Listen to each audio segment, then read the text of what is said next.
Do you remember your first memory? Do you remember the moment you gained sentience or when you became conscious? When did you become aware that you were in your own body?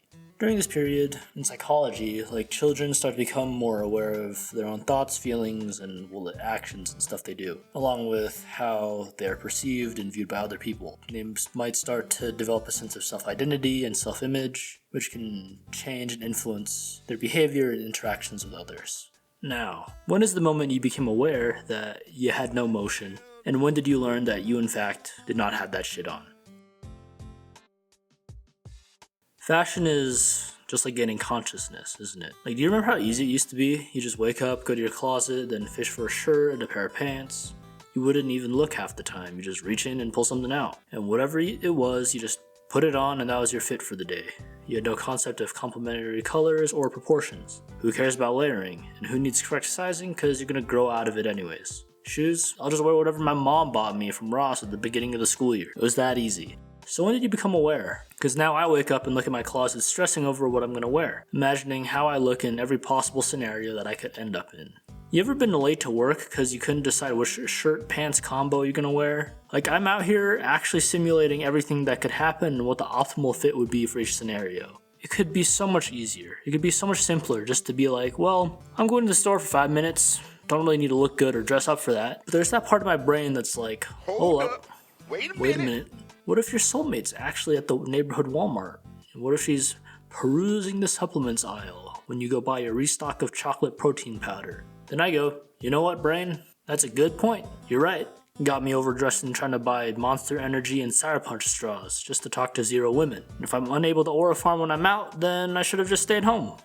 The greatest self-gaslight is, I don't care what I wear. I'm just trying to be comfortable. Or, I dress for functionality. This changes at some point, and you start saying something like, I'm gonna wear this because it looks cool. And when you wear things that you think look cool, it's fun. But how do you know that something's cool? Well, it starts out with you and your homies at the outlet checking out H&M, and one of your boys points at a t-shirt with a picture of Squidward on it and says, hey yo, this is hard. When you buy a new pair of white shoes because you thought they were cool and some girl says, hey, I like your shoes. You weren't aware that white shoes gives a clean and simple minimalist aesthetic. You weren't thinking about how it would match the clothes currently in your wardrobe. They just happened to be on sale and you thought they looked cool. This moment right here is when you realize that people actually low-key notice how you dress. And you've had a small taste of what it's like to put that shit on. Fashion in its practicality is meant to keep you warm and safe. But we've evolved past that. That's not what matters. Because the existence of casual dress implies the existence of ranked dress. So now you're actually looking at trends. You're paying attention to brands, and you're doing the mental calculus to optimize the fit. It's got you creating a damn Pinterest board for oversized fits and complementary color palettes. Like my brother in Christ, you are studying the meta. You're no longer dressing for fun, and you're no longer dressing for what you think is cool. Fashion is kind of funny in that way that if you want to stand out, you really need to min-max your style. If you don't follow trends, you're a background character with no sauce, and if you follow a trend too closely, you're still a background character except you're boring and are incapable of free thought. Trying to follow trends but still be unique is just way too hard.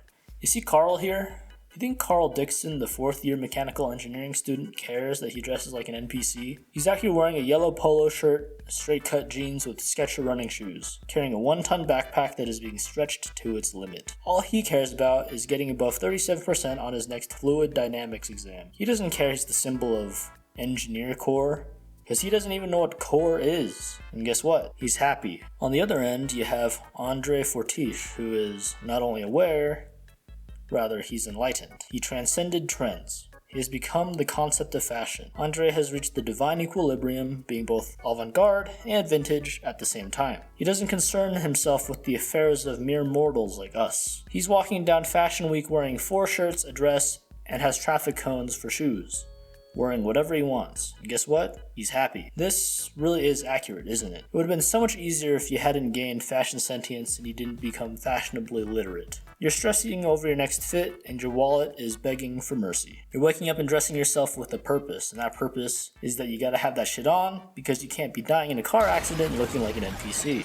I dress for myself. I dress to be comfortable. I dress for functionality. Keep huffing that copium, bud. Once you learn that people notice you, the Neanderthal lizard part of your brain reminds you that it really doesn't want to be ostracized from the tribe, and so your third eye opens, and it sees that how you dress can affect how people see you, your fashion choices can build or destroy your social standings, and following and understanding fashion trends can keep you socially safe. But you know what? This is all probably an exaggeration. How much do people actually care? Sure, they notice what you're wearing, but at some point you're in so deep, you're so far below the fashion iceberg that people can't see you anymore. This, like this right here, this will never be you.